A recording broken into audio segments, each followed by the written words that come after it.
जय हो भक्तों, बालाजी शरणम चैनल में आप सभी का अभिनंदन करती हूँ। बहुत प्यारी सी छोटी सी कहानी है, हम सभी के जीवन पे आधारित है, संसार पे आधारित है। जो आजकल हो रहा है उस पे आधारित है। हमारा किसी से भी पर्सनल लाइफ से कोई लेना देना नहीं है। ये जो आजकल हो रहा है उसी पे आधारित है और निरंतर उलझनों में रहते हुए हम राम नाम को जप सके या भगवान के चिंतन से जुड़ सके, ऐसा हमारा निरंतर प्रयास रहता है। इस कहानी से अगर कोई एक लोग का उलझनों में रहकर अगर भक्ति जागृत हो गई और राम नाम का सहारा लेके जीने लगेगा तो मैं मानूंगी कि मेरे बाबा का प्रयास सफल हुआ। भक्तों, मैं आप लोगों से अगर कुछ हमसे बोलने में त्रुटि हो जाए तो हमें क्षमा करना, क्योंकि बहुत ज़्यादा हम पढ़े लिखे नहीं हैं, हमें किसी प्रकार का ज्ञान नहीं है। बाबा की कृपा से जो हमारे हृदय में आता है आप सब तक पहुंचता है। इसलिए हमारी त्रुटियों को अपनी प्यारी बहन बिटिया समझ के क्षमा करना और मेरे बाबा के प्रेम को प्रयास को आप सभी भगत लोग स्वीकार करना। एक चिड़िया थी भक्तों, उसके 4 बच्चे थे। चिड़िया अकेले ही अपने जीवन में सारा संघर्ष करती थी। चिड़िया का पति नहीं था, वो दुनिया से चला गया था। चिड़िया अकेले ही अपने 4 बच्चों का पालन पोषण करती थी। उसका कोई भी सहायता नहीं करने वाला था। केवल 4 बच्चे थे और चिड़िया अकेले ही सारे संघर्ष करती थी। बच्चों के लिए घोंसला बनाना, बच्चों के लिए दाने चुन चुन कर लाना, बच्चों को खिलाना, सभी प्रकार से बच्चों का ध्यान देना चिड़िया की जिम्मेदारी थी, क्योंकि चिड़िया माँ थी। आप सभी लोग जानते हो, हम सभी लोगों के जीवन में ऐसा है कि माँ को कितनी बड़ी जिम्मेदारी होती है। बच्चों को माँ बाप की दोनों की जिम्मेदारी होती है, लेकिन चिड़िया जीवन में अकेली थी, इसलिए 4 बच्चों की जिम्मेदारी चिड़िया की थी। तो जब बच्चे धीरे धीरे चिड़िया के बड़े हो गए, चारों बच्चे बड़े हो गए, एक बच्चा छोटा था, लास्ट वाला। तो चिड़िया कहने लगी कि अब तुम लोग बड़े हो गए हो, उड़ना सीखो, माँ बूढ़ी हो रही है, अगर माँ को कुछ हो गया तो तुम लोगों का पालन पोषण कौन करेगा। चिड़िया इतनी उलझी हुई थी कि उसे अपना किसी प्रकार से कोई ध्यान नहीं रहता था, क्योंकि दिन ब दिन वो बच्चों के पोषण में लगी रहती थी, कि बच्चों के खाने पीने की व्यवस्था में लगी रहती थी कि मेरे बच्चों को कभी कोई कमी ना पड़े। कहीं जाती थी, कहीं भी दाना चुन के ले आती थी। धीरे धीरे बच्चे तीनों बड़े होने लगे और छोटा बच्चा काफ़ी छोटा था। तो माँ ने कहा कि अब तुम लोग उड़ने का प्रयास करो और मेरे साथ चलो, मेहनत करो।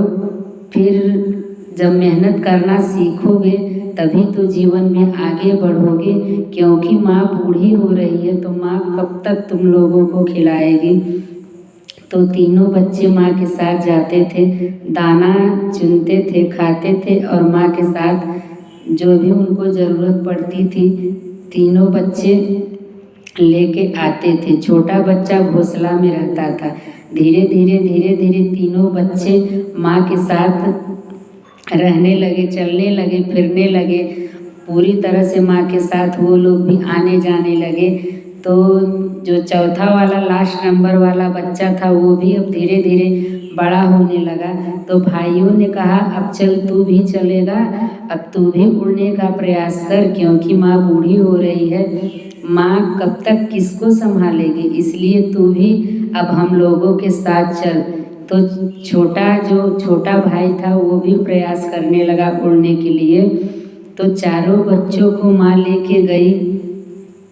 एक क्या कहते हैं किसान था, वो अपने खेत में बीज बो दिया। फिर उसके बाद रोज़ किसान देखने आता था, क्योंकि जब आप जानते हो हम सभी के घर में जब खेत की बुआई होती है तो सुबह शाम में खेतों में चिड़िया बहुत लगती है। तो पहले सब लोग उड़ाने जाते थे, अब तो कोई नहीं उड़ाता है, अब तो ज़माना ही बदल गया है। भक्तों, पहले हम छोटे थे देखते थे हमारे घरों में जब भी बुआई होती थी तो सब लोग जाते थे कि कहीं चिड़िया दाना ना चुग ले, सब लोग वहाँ जाते थे उड़ाने के लिए। आज तो ऐसा कोई है ही नहीं, सब तो बंद हो चुका है। तो वो किसान जो था गया खेत में, सुबह शाम रोज जाता था। तो चिड़िया ने देखा कि यहाँ तो अच्छी तरह से खेत में ताज़ी ताज़ी बुआई हुई है और काफ़ी दाने दिख रहे हैं। तो चिड़िया अपने बच्चों को लेके किसान के खेत में बैठ गई। तो किसान आके देखा तो किसान ने जाल फेंका, तो जाल फेंकने पे सभी बच्चे क्या कहते हैं उड़ गए। छोटा बच्चा फंस गया जाल में और माँ नहीं उड़ पाई, क्योंकि उसका छोटा बच्चा जब जाल में फंसा है तो माँ कैसे उड़ सकती है। तो माँ ने किसी तरह प्रयास किया और छोटे बच्चे को जाल से निकाला और जाल से निकाल के उसको उड़ा दिया और माँ स्वयं जाल में फंस गई। जब जाल में फंस गई तो शिकारी उसको माँ को जाल में फंसा लिया। तो चारों बच्चे जो थे दूर से देखने लगे, परेशान हो गए कि अब हम लोग माँ को कैसे बचाएं।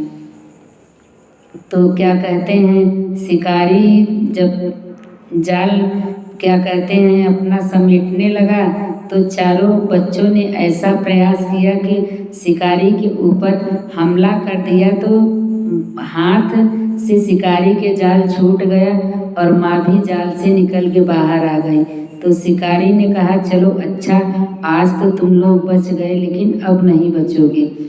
तो दूसरे दिन फिर क्या हुआ, फिर माँ चारों बच्चों को लेके आई, दाना चुगने लगी। तो शिकारी पहले से ही पेड़ के पीछे छुप के बैठा था, तो उसने तीर चला दी।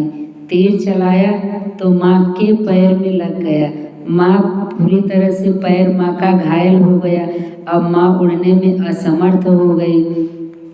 तो उस दिन तो किसी तरह बच्चों ने माँ को किसी न किसी प्रकार से लेके गए, उठा के ले गए, माँ को ले गए घोंसले में, खिलाया पिलाया, माँ की सेवा की। लेकिन अब माँ हमेशा के लिए पैर से एकदम लंगड़ हो चुकी थी, माँ को उड़ना चलना बिल्कुल मुश्किल हो गया था। अब माँ पूरी तरह चिड़िया बिस्तर पे पड़ चुकी थी।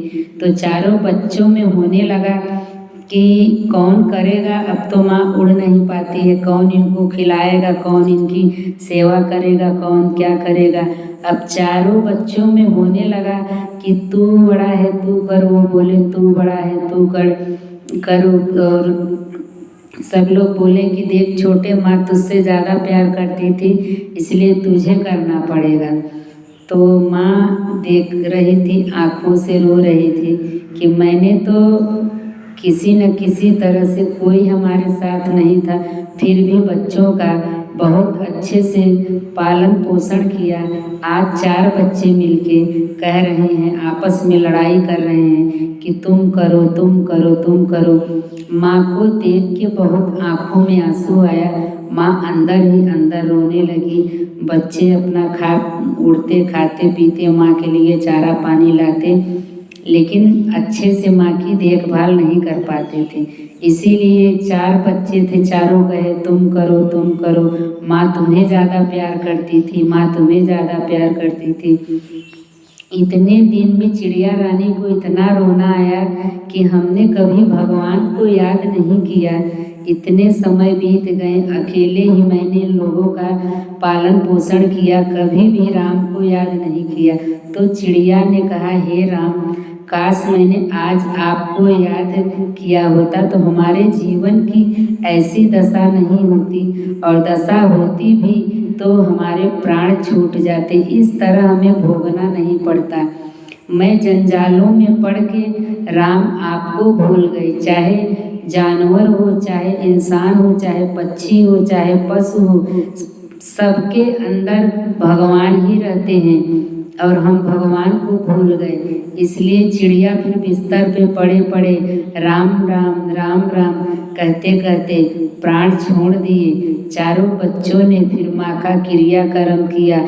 लास्ट में चिड़िया को समझ में आया कि काश मैंने समय से पहले राम राम बोला होता तो आज हमारे बच्चों में हमारी ऐसी दशा नहीं होती। जो बच्चे कह रहे हैं कि माँ तुम्हें ज़्यादा प्यार करती थी, हे राम अगर मैंने आपको ज़्यादा प्यार किया होता, इन बच्चों के लिए मैंने अपने आप को समर्पण न किया होता तो आज मैं बिस्तर पे पड़े भुक्तभोगी न होती। चिड़िया को बड़ा पश्चाताप हुआ। भक्तों देखिए वही हाल हमारा है। हमें जीवन में जो भी मिलता है हम उसमें इतना व्यस्त हो जाते हैं कि हमें राम नाम जपने का फुर्सत ही नहीं मिलता है। हम कहते हैं हमारे पास समय नहीं निकल पाता, लेकिन जिस वक्त हमें तकलीफ होती है उसी वक्त हमें भगवान की याद आती है। जिस वक्त हमें तकलीफ होता है, कष्ट होता है, संकट होता है, उसी समय भगवान के लिए हमारे पास समय निकल आता है। जैसे ये चिड़िया की उलझने थी भक्तों, वैसे ही हम सभी के जीवन की उलझने हैं। किसी के लिए आप कितना भी समर्पण कर दोगे, अपने आप को किसी प्रकार से उनके आगे समर्पित कर दोगे, लेकिन अंत में हाल वही होता है कि कोई किसी को पूछने वाला नहीं है। इसलिए संसार में सभी कर्तव्यों का पालन करते हुए समय रहते हृदय में राम नाम जपिए, ताकि ये चिड़िया के जैसी हालत हम लोगों की ना हो। माँ बाप हैं तो हमें बच्चों का पालन पोषण करना होगा, क्योंकि हमारा कर्तव्य है। लेकिन हम सभी प्रकार के कर्तव्यों को, अपने कर्मों को निभाते हुए राम को कभी न भूलें। चाहे सुख हो चाहे दुख हो, मेरे राम ऐसा हमेशा सांसों से कहना चाहिए। तभी हम कष्ट में रहें, हमें कोई पूछे या ना पूछे, लेकिन आपके मन में हमेशा भाव रहेगा कि राम है। जब ऐसा भाव आपके अंदर रहेगा तो आप कभी भी हारोगे नहीं। ये मैं पक्का पूरा यकीन से कहती हूँ, क्योंकि जिसके जीवन का भार राम उठाते हैं वो कभी नहीं हारता। आप सभी को ये प्यारी सी कहानी सबके जीवन पे आधारित कैसी लगी कमेंट करके ज़रूर बताइएगा भक्तों। अच्छा लगेगा, इसमें ही हमारे जीवन का, हम सभी के जीवन का रहस्य छुपा है। इसको समझ लेंगे तो हम भी उलझनों से बाहर आ जाएंगे। सभी भक्तों को राम राम सीता राम।